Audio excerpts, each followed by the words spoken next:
The rain hammered the windshield like accusatory fists, blurring the neon glow of the bar sign into a smeared pink haze.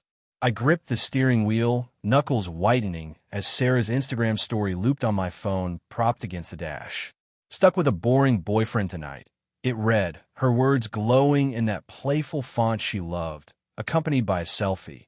Her lips pursed in mock pout, eyes sparkling under the dim lights of O'Malley's, the dive we were supposed to be at right now.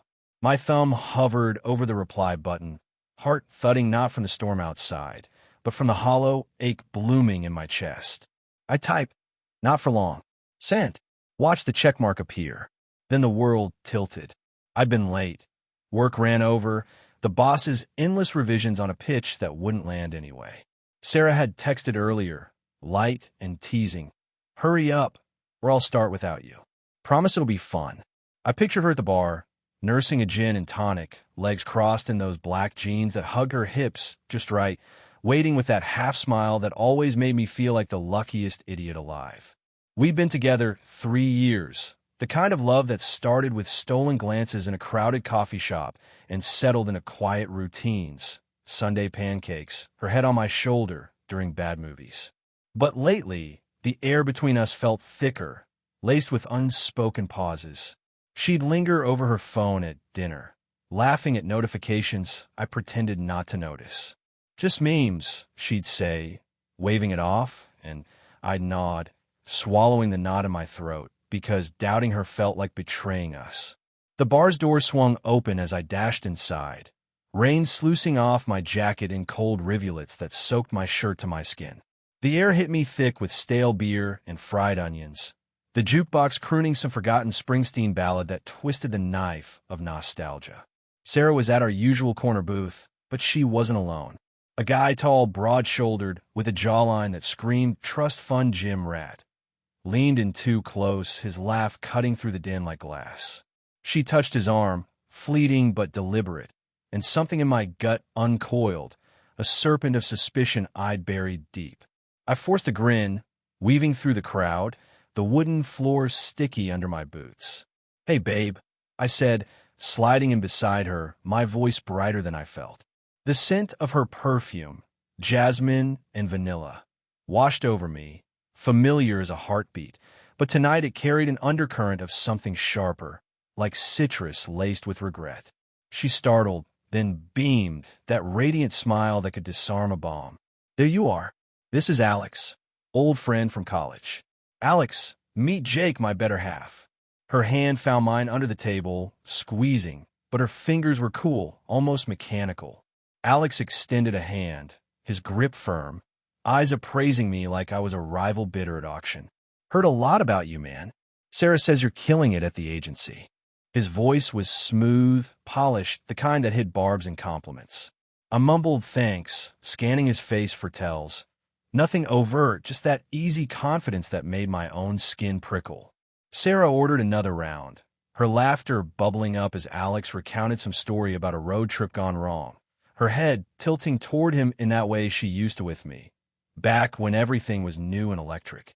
As the drinks flowed, the unease settled in my bones like damp chill. She checked her phone twice, thumb flying over the screen, then tucked it away with a secretive curve to her lips. Work thing, she murmured when I raised an eyebrow, but her eyes darted to Alex, a flicker of shared knowledge passing between them. I rationalized it. Friend catch up, that's all. She's loyal. Fiercely so. Remember the time she turned down that creepy client dinner, came home to me instead? But the doubt whispered louder, fueled by the gin burning my throat. What if I'm the boring one now? The guy who talks about deadlines instead of dreams, who forgets to surprise her anymore. The jukebox clicked to a slower tune, something haunting by Adele, and couples drifted to the tiny dance floor, bodies swaying in the low light. Sarah excused herself to the bathroom, her hip brushing Alex's as she stood. A casual accident, or was it? I turned to him, desperate for neutrality. So, college buddies, huh? What's the wildest story she's got on you? He chuckled, low and rumbling, swirling his whiskey. Oh man, Sarah was a firecracker back then. Partied like the world was ending, but always had your back. Loyal to a fault. The word loyal landed heavy, and I searched his face, probing for sarcasm. None. Or was there? His eyes held mine a beat too long, then slid away. She's lucky to have you. Steady types like you? Rare. The praise stung, because steady felt like code for safe for stagnant. When she returned, her cheeks flushed. Not from the cold bathroom tile, I told myself, but from the warmth in here. She suggested shots. To old times and new ones, she toasted, clinking glasses with Alex first, her gaze lingering on his. My shot went down bitter, mirroring the twist in my chest. Love, I reminded myself, isn't possession, it's trust. But trust frays when you pull at its threads. We stumbled out into the rain an hour later, the three of us huddled under the bar's awning, laughing at nothing to fill the cracks. Alex clapped me on the back. Great meeting you, Jake. Let's do this again, and peeled off toward his sleek Audi Park curbside. Sarah watched him go, her profile etched in the street lamp's amber glow, raindrops beating on her lashes like unshed tears. Or secrets. In the car, the silence stretched taut as a wire. The wipers thwacked rhythmically, smearing the world into abstraction. He seems nice, I ventured, glancing at her. She was scrolling her phone again, thumb pausing mid-swipe. Yeah, we go way back. Her voice was soft, evasive, like she was reciting lines from a script she'd rehearsed alone. Then, almost too casually, you saw my story, right? Thought it'd light a fire under you. My reply, not for long, hung between us, now laced with unintended prophecy. Laughter bubbled up, forced, but it died quick. You okay? She asked, turning to me, her hand on my thigh, warm now, insistent.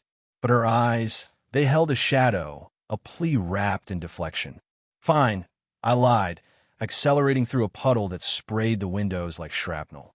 Fine was my armor, denial my shield. What if this was nothing? A night of nostalgia, harmless flirtation born of too many drinks? I loved her too much to accuse, to shatter the fragile peace we'd built. Guilt gnawed at me. Maybe I'd been boring, wrapped in my routines, blind to her needs. Anger flickered, hot and irrational. How dare she post that? Make it the punchline. Home was a third-floor walk-up, the stairs creaking under our wet shoes, the air inside heavy with the scent of last night's takeout. She kicked off her boots in the hall, padding to the kitchen for water, while I lingered in the bedroom, peeling off my sodden shirt. The mirror caught me, disheveled hair, shadowed eyes, and I hated the vulnerability staring back.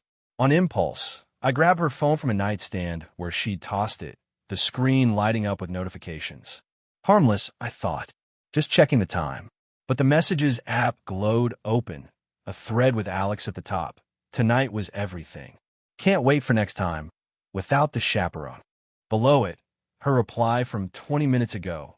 Shoo, he's clueless. Soon, the room spun, the phone slipping from my numb fingers to thud on the carpet. Heartbreak crashed in waves, raw, visceral, like ribs cracking under pressure. Confusion muddled it. How long? The late nights she called girls' drinks. The way she'd pull away in bed, claiming exhaustion. Anger surged, a red haze, fists clenching against the urge to hurl her lamp through the wall. Yet beneath it, love clung stubborn, whispering denial. Forgivable? A lapse, not a pattern. Guilt twisted deeper. Had I failed her, made her seek fire elsewhere?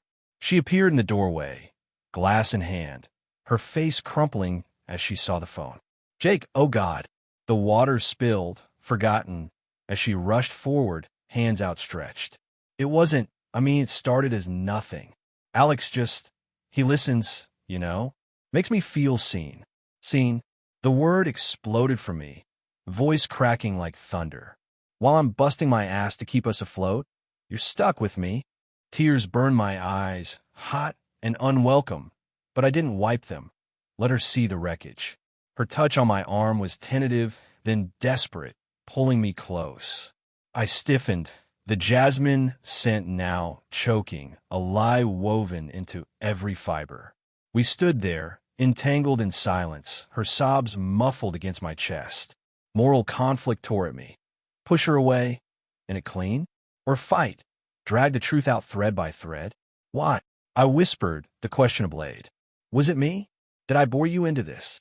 She pulled back, eyes red-rimmed, searching mine with an honesty that gutted me. No. Yes. God, Jake, you might rock, but rocks, they don't spark anymore. Alex is chaos, escape. But I love you. I do. This doesn't change that. Lies are half-truths. Her complexity unraveled me. Not a villain, but a woman frayed by monotony, chasing adrenaline in stolen moments. I saw it now. The red flags I'd rationalized, the quiet unease that built like storm clouds. Fear gripped me, not just of losing her, but the man I'd become without her, adrift in shattered trust.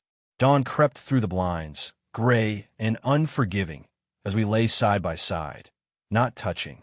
Her breathing, even in his sleep, exhausted by confession, but mine raced, mine a whirlwind of what-ifs. Then the twist, my phone buzzed on the floor, a text from my own hidden thread, with Lisa from accounting, the one who'd accidentally brushed my hand during that late meeting. Last night was electric. When's round 2? No boring boyfriends this time. The irony burned, a mirror to my own betrayal. I'd sought sparks too, in guilty glances and harmless drinks, rationalizing it as stress relief. We were both fractured, both complicit in the slow erosion. Stunned, I deleted the message, the weight of mutual guilt crashing down. Not her fault alone, ours.